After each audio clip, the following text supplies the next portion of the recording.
Have you ever felt? Are you listening? Damn.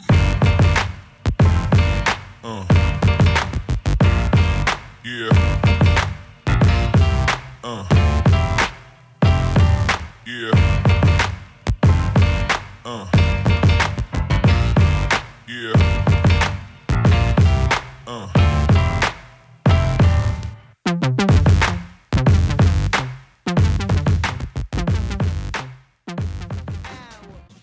What's up, you guys? It's head coach Ross, assistant coach Phil. We're doing some real quick stuff, at the crib. You can see we're moving things around, cleaning stuff up, or what have you. And one of the guys was actually several people asking me, how do you do this and so and this and that? It just got me thinking, and I wanted to show you some of the primary differences and the connections and the evolutions and the more complete expressions that we do here at ATACX Gym with our Njia Uhuru, particularly dealing with some grappling things. You guys have seen some Brazilian Jiu-Jitsu flows. Like Brazilian Jiu-Jitsu, have crazy respect for them. Same thing with wrestling, judo, sambo, what have you. But when you have a sporting approach, you miss a lot of things that's in self-defense. And also, you don't really have the historical perspective to really grasp the technical things that we do and the benefits it can give you and expand your mind, what have you. So instead of talking to you to death on the video, let's get to work, all right?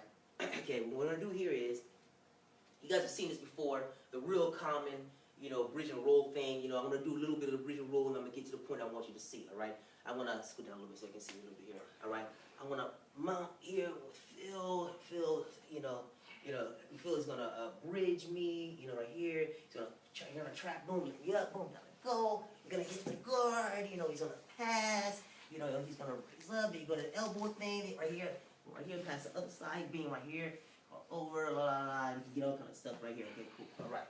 You guys have seen versions of that 1,000 different times. It may not be the exact one, you may not have done the exact one you've seen before, but you get the general point. Don't be a punk and start acting like we don't know what you're talking about and put in the comments box like, oh, he didn't do this and that. He didn't do it on purpose, dude. Besides, you ain't doing it while you're moving. So be cool, all right? So here's the point, all right? So, so you're in the guard. You've bridged him over. We're going to start at the point where you already bridged the guy over. He's put the guard on you, all right? Now, several things here at this point that we do that's different, all right? We're going to skip the part where we hit you in the elbow, you bite you, and use the knees and all that other good stuff, which really make things really bad for this guy here at the bottom. What I wanted to focus on, and the ones that people were asking me the most about just day before yesterday, right? Day before yesterday, right? Was this area right here. Okay, BJ guys use a lot of our techniques. Most grapplers do. They just don't come out and just flat out say it. Even a lot of you cardio capoeira people will recognize the positions. I want to do the position in the air, then I'm going to do the application first, all right? All right? What we're going to do here is, you bridge them over, all right? Here, you've taken one foot, you've elbows in, okay? You've blocked, stopped the cross choke, bridged over, here, boom. So you've, here, form down, grab, foot's come out, bridged over, boom. Now, standing up, cardio capoeira style, that is, I'm trying to remember what you guys call it, cardio capoeira. Oh yeah, you guys call it cocarinha, wrong name, Portuguese term for an African fighting system with an African language, wrong name. We're going to slide that at this point, okay? You remember this position, cocarinha, hands here, everybody's moving like this right here, and in Brazilian Jiu-Jitsu, still, flex down, step over, turn the camera, see here, see where my feet is, arms up, forearm pressing on the arms, when you're trying to go for the choke, step over, you bridge, here, that's here, all right, check the other guy's arm, stepping over here, you're gonna bridge to your right, you bridge to your right, you kick over, which is this, just they're doing it on the ground, okay? So you need to recognize those movements. That concept in our system translates into English as position recognition. Once you're aware of that concept, position recognition, you can recognize those positions no matter where you are and no matter who does it. You can apply them to whatever circumstance you're in. Okay, you want to be aware of that because that leads directly to this.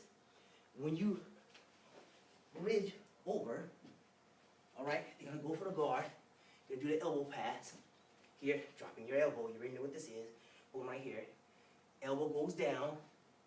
When you press the elbow down, the thigh goes down, and you step over. Here, pressing out the eye step over, beginning of your Jinga, which is really Yemoya, Udan, Ganyifu, dance of deception. Okay? Now here's where the part gets interesting. All right, here we go. Okay. As you know, if you base up and start pressing down, he's not really gonna let you pass. All right, he's gonna start fighting, what have you. He's like, hey, punching, you gotta start blocking and throwing all this good stuff here. Now this is where we get into the fun parts. Now everybody thinks this is set up for triangle, you know, butterfly sweep, all that other good stuff. Well, no, from here, the way you guys do it, without the full application, you have a pretty good argument.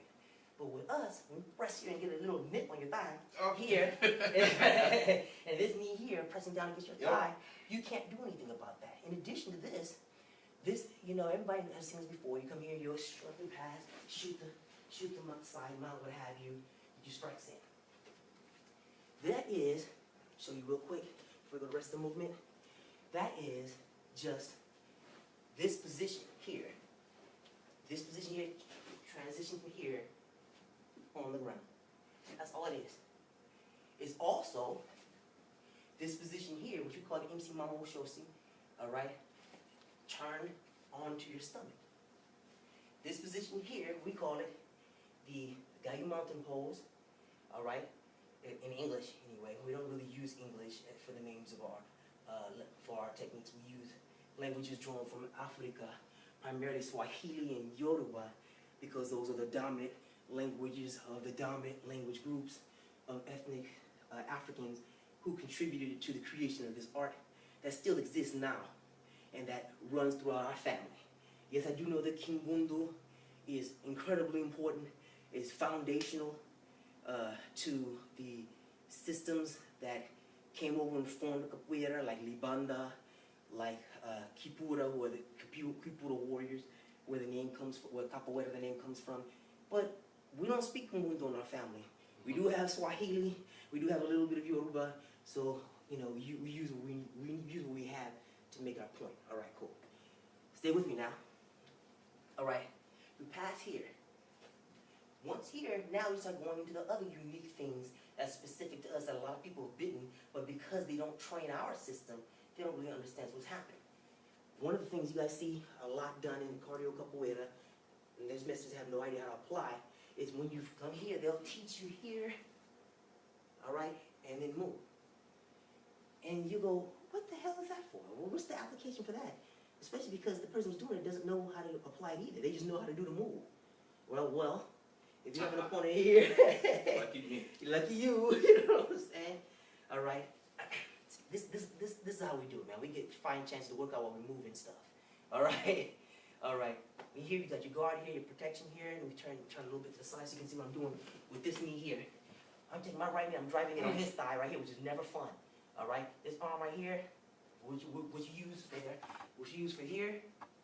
This arm right here, same exact position here.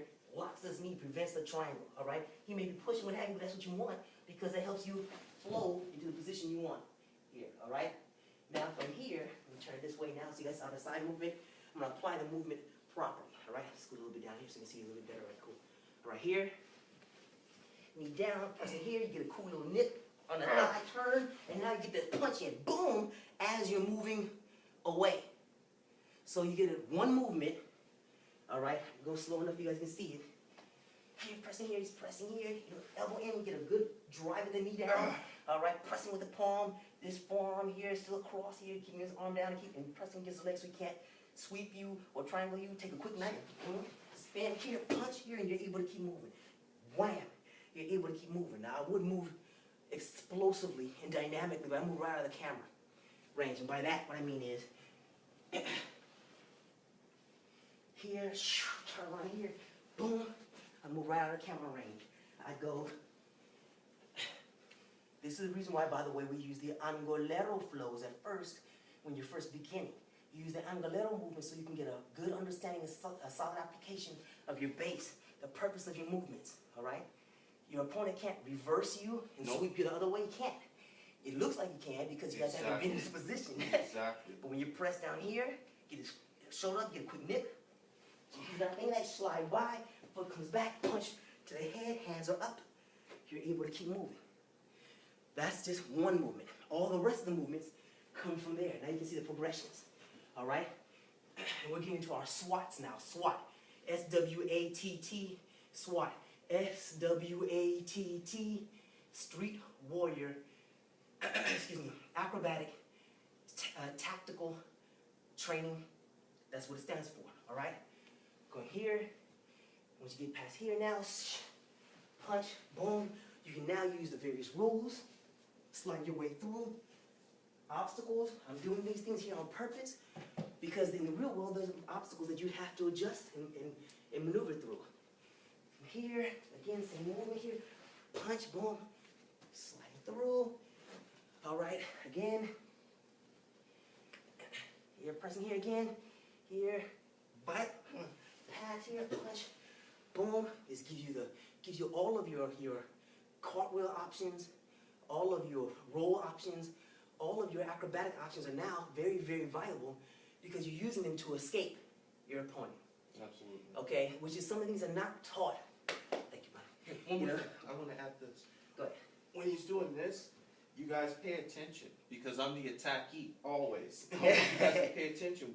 When he's doing this, a guy who's trained on the ground is going to think, I have the sweep all day. I got the sweep all day. And if he times it correctly, I'm going to sweep nothing but a bite. Exactly. And if I do try for the triangle, which I'm never going to get this far up, that bite that he's doing behind the kneecap is enough to end anyone. So all the extra stuff that goes on after that is icing on the cake. So I want you guys, when you drill this, a lot of you guys have roll experience. Use that to your advantage because no one is going to see this coming. Exactly. You know, thank you. I'm glad you brought that up. Let me put a little more detail on this knee down here. From this position here, from our knowledge, our dynamic movement skills here, all right, I can feel his movement. Exactly. I can feel if he tries to sweep me or not. Yeah. I can feel what he's trying to do. I can bring my knee in and shoot a knee shot. From here, I can bring it out and jam him and still, because my toe is flexed instead of flat. Because you guys will put their toe flat or to put their toe flexed in such a way wherein they're anchored to the ground. We're not. We maintain our dynamism, our kinetic energies, Exactly. while we're in our grappling positions. It's like being in the ocean. You can feel Yes. the changing of the moment. Yes, and when he uses the analogy of the ocean, that's why we also use the various orishas to give you the idea of not only the elemental principles, but also the tactical imperatives and how to move. So this would be Oshun and Yemoya, because Yemoya especially, you know, she's the orisha of the oceans and seas, and Oshun herself is the orisha of rivers and lakes. So water like flowing motion. That's what the grappling we see here. So here is here, boom, pressing down. You have the bite on the thigh already. Hit the back fist. When I'm turning here, I can see him here. When I'm transitioning, I can see here, and I can see through here. Boom. That's why it's so easy for me to actually negotiate everything around me because I'm paying attention. I'm looking through the gaps in my position that allows me to see the area around me without exposing myself to any kind of counterattacks or negative positions. You can also see before, yes, Tyrone and everybody in class, yeah, you can get the knee in the head and stuff, and this also allows, okay, I wasn't going to do this, but, all right, it's also, the spin also allows, of course, the arm bars and stuff like that, so when you get through here, you know, you're feeling here, you stomp on the ankle, which is illegal in the NBA, all right? But for competition purposes, you know, you're here, you can step out here and press the knee down, boom here, elbow in, press in. Self-defense, you get the nip in, all right? You can get this strikes to the face here, you can get the strikes to the body, you know, elbows to the groin, which I tend to do them both at the same time. Here's spin, all right? This foot comes across, you get a kick at the head, a hit at the head. You can drop your knee and the head down. Here, this knee, the head, or this knee to the head. Boom. This is what sets up the key lock, the arm lock. See with the arm here is up here. Set the arm bar, right hand coming up, sliding the outside to the wrist, forcing the submission right here. There you go. And it's really easy. It's the turning motion. Yeah. That same turning motion lets you get right on out. And it sets up all of your acrobatics. So understand this is the first time in the history of the world, cousin. You know, first time in the history of the world that anyone has ever taught you how to actually effectively apply your acrobatic maneuvers where they fit in the flow of ground maneuvers, all right? I'm also going to show you the tremendous benefits of our stances and our combative applications because we we aren't just fascinated with or focused on ground grappling, especially sport combative style. We respect it and we study it, but that's not where we're limited to, and that's not where all of our effort is. When we're down there, we're down for ground and low fighting. Exactly. So it doesn't matter what's going on down there, we've got you. Guns, knives, bats, chains, bad breath, split pants, you know, high skirt, whatever. Multiple attackers. Multiple attackers. There you go. Mama having a bad day. Everything we got you. Okay. So if you have any questions or comments, please leave it at the end of the at the end of this video in the comment section. Yes, I know this isn't the sweetest, you know, production video. It wasn't supposed to be. Like as you can see, we're over here moving stuff. So there you go. I hope everybody enjoys that. I hope you have a great, great, great day. It's Head Coach Ross of ATACX Gym.